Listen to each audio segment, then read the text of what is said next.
તો વિવાદિત નિવેદન આપનાર ગીગા ભમ્મરનો વધુ એક વિડીયો સામે આવ્યો છે। ચારણ સમાજ બાદ અનુસૂચિત જાતિ સમાજ વિરુદ્ધ ઝેર ઓક્યું છે।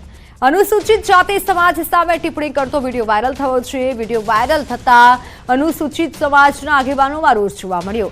રાષ્ટ્રીય અનુસૂચિત અધિકાર મંચના સહકન્વીનર માવજી સરવૈયાએ પોલીસને રજૂઆત કરી ગીગા ભમ્મર સામે કાર્યવાહી કરવાની માંગ કરી છે।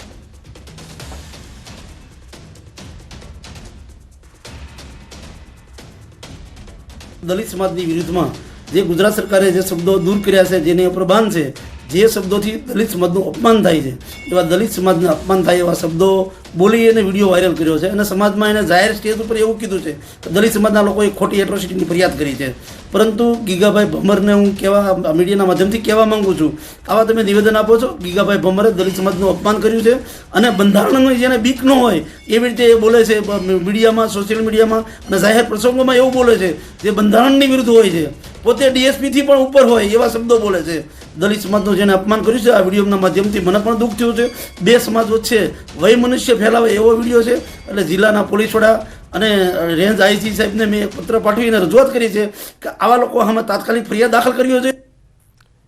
તો મોરબી પુલ દુર્ઘટનાના આરોપીની સુપ્રીમ કોર્ટમાં અરજી। આરોપી જયસુખ પટેલે સુપ્રીમ કોર્ટમાં જામીન અરજી કરી છે। અગાઉ ગુજરાત હાઈકોર્ટે જામીન આપવા ગુજરાત હાઈકોર્ટે ઇનકાર કર્યો હતો। બ્રિજ સંચાલન અને સમારકામની જવાબદારી ઓરેવા સંભાળી રહ્યું હતું અને ઓરેવા કંપનીના એમડી છે આરોપી જયસુખ પટેલ। તો ઘટનાની તપાસ કરનાર એસઆઈટીના રિપોર્ટમાં પણ ગંભીર બેદરકારી સામે આવી છે। સુપ્રીમ કોર્ટમાં આગામી દિવસોમાં વધુ સુનાવણી હાથ ધરાશે।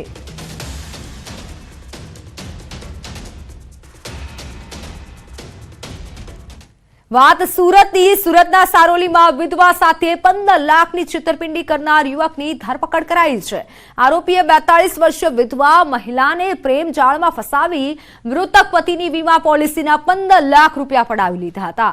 આ રકમથી આરોપીએ એક મોપેડ ખરીદ્યું હતું। તે ઉપરાંત મોટાભાગની રકમ ઓનલાઈન ગેમિંગમાં હારી ગયો હોવાનું સામે આવ્યું છે। તો પોલીસે યુવકની ધરપકડ કરી વધુ તપાસ હાથ ધરી છે।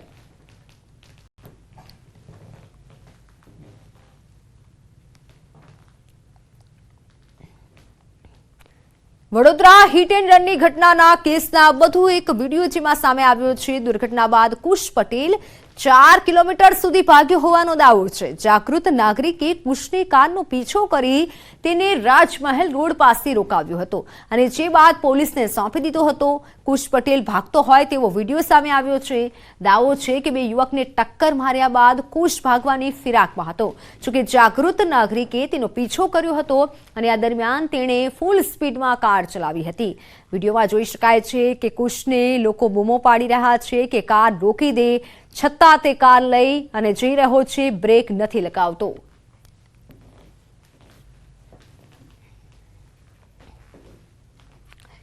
વાત રાજકોટની। રાજકોટમાં કાલાવડ રોડ પર અસામાજિક તત્વોનો ત્રાસ વધી રહ્યો છે। ઇસ્કોન મંદિર નજીક રહેણાંક વિસ્તારમાં મારામારી કરી। ઓમ હાઉસિંગ સોસાયટીમાં યુવક પર હુમલો કર્યો। નજીવી બાબતે 19 વર્ષીય યુવક પર હિચકારો હુમલો કર્યો। હુમલામાં પીડિત યુવકની આંખના ભાગે ગંભીર ઇજાઓ પહોંચી। મારામારીની ઘટનાના સીસીટીવી ફૂટેજ સામે આવ્યા છે।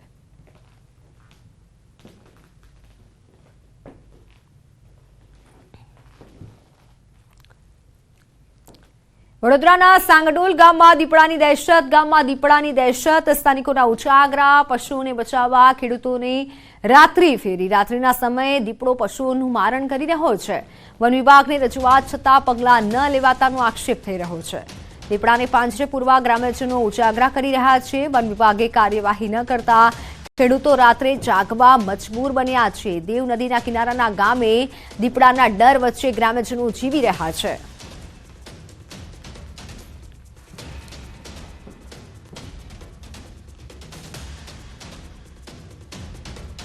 દીપડાના ગામમાં આટાફેરાથી સ્થાનિકોમાં ભય છે।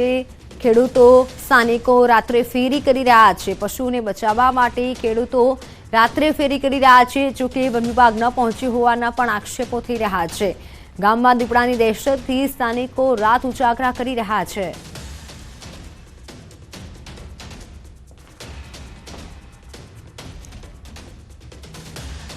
ગુજરાત માધ્યમિક બોર્ડનો એક્સટેન્શન પ્લાન જાહેર 11 માર્ચથી શરૂ થઈ રહી છે બોર્ડની પરીક્ષા ધોરણ 10માં 84 ઝોનના 981 કેન્દ્રો પર પરીક્ષાનું આયોજન કરવામાં આવ્યું છે 4 જેલ કેન્દ્રો પર પણ આ પરીક્ષા યોજાશે ધોરણ 12 સામાન્ય પ્રવાહમાં 506 વિજ્ઞાન પ્રવાહના 147 કેન્દ્ર ધોરણ 10માં 9,17,687 વિદ્યાર્થીઓ પરીક્ષા આપશે જ્યારે કે ધોરણ 10માં 1.65 લાખ વિદ્યાર્થીઓ રિપીટર તરીકે પરીક્ષા આપવાના છે ધોરણ 12 વિજ્ઞાન પ્રવાહમાં 1,11,549 વિદ્યાર્થીઓ પરીક્ષા આપશે ધોરણ 12 વિજ્ઞાન પ્રવાહમાં 20,438 વિદ્યાર્થીઓ નોંધાયા છે તો ધોરણ 12 સામાન્ય પ્રવાહમાં 4,89,279 વિદ્યાર્થીઓ પરીક્ષા આપશે ધોરણ 12 સામાન્ય પ્રવાહમાં 74,547 વિદ્યાર્થી રિપીટર તરીકે પરીક્ષા આપવાના છે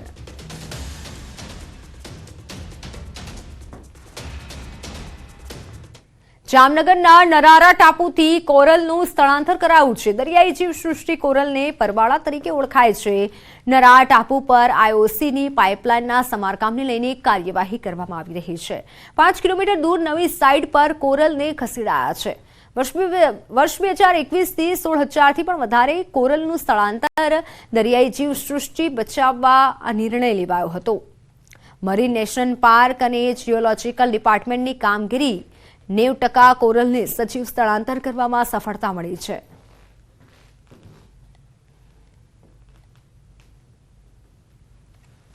2021થી આ પ્રોજેક્ટ ચાલી રહ્યો છે અત્યારે કેટલા પરવાળાને આપણે રિપ્લાન્ટ કરી શક્યા અને કેવી રીતના આખી આ ઘટના ચાલી રહી છે આજે જ્યારે ભારત ડેવલપમેન્ટના ક્ષેત્રે વિશ્વમાં પોતાનું સ્થાન આગળ લાવી રહ્યું છે ત્યારે ભારત માટે અને વિશેષ કરીને ગુજરાત અને ગુજરાત વન વિભાગ માટે બહુ ગર્વની વાત કહી શકાય કે મરીન નેશનલ પાર્ક જામનગર હેઠળના નરારા ટાપુ ખાતે આવેલા કોરલ્સ એટલે કે પરવાળા એમને આઈઓસીએલની જૂની પાઇપલાઇન જે 40 વર્ષ જૂની પાઇપલાઇન હતી એમનું સમય અનુસાર એમને ચેન્જ કરવી જરૂરી હતી ત્યારે એ ચેન્જ કરવામાં દરિયાઈ જીવસૃષ્ટિને કોઈ જાતનું નુકસાન ન થાય એ માટે ગુજરાત વન વિભાગે એક બહુ મોટો ઇનિશિયેટિવ લીધું છે તો નરારા ટાપુથી 5 કિલોમીટર દૂર આપણે એક સાઇટ પ્રિફર કરેલી છે જેમાં ZSI એટલે કે ઝૂઓલોજીકલ સર્વે ઓફ ઇન્ડિયાના 10 એક્સપર્ટ અને ગુજરાત વન વિભાગે જુલાઈ 2021થી આ પ્રોજેક્ટ હાથ ધરેલો છે જે અંતર્ગત હાલમાં આપણે 16,000 જેટલા કોરલ્સ છે એમનું રિલોકેશન કરેલું છે તો હાલ સમાચારોમાં સમય થયો છે વિરામનો